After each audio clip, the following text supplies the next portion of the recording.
Salutare tuturor, bine v-am regăsit la un nou vlog. Voi face un vlog cu noua mea bicicletă. E cam mică, dar na, ce să fac? Vreau să fac și una, dar îmi iau trotinetă electrică. Când o să mă duc în străinătate, ne punem pe bicicletă, pun piciorul, aștept să treacă mașina, tot așa să pun pedala. Punem o mică scurtă pauză și am revenit, dragii mei prieteni. Și acum ne lăsăm în vale. Mi-e frică, ca frică cu telefonul.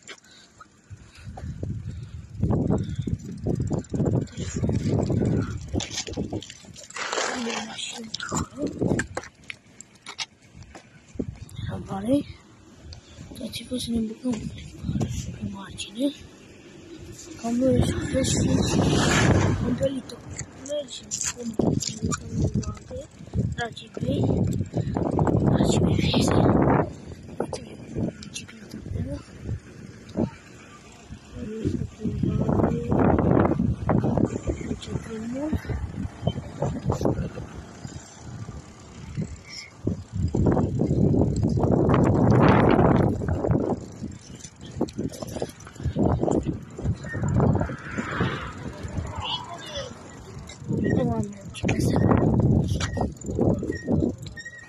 Să nu dau din valea pe care ești acolo. Da,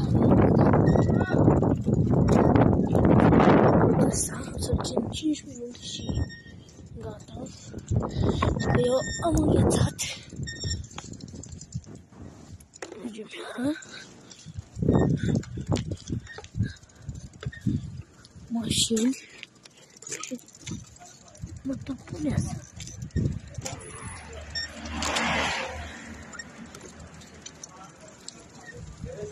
Nu mai repede și eu.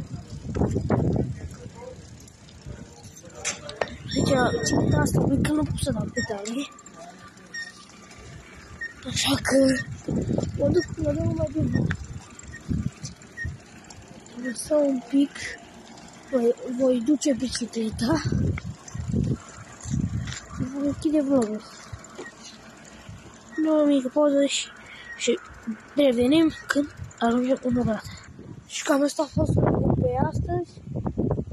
Nu uitați să vă abonați la canal și să puneți like. Pa, pa! Vă iubesc și vă pup!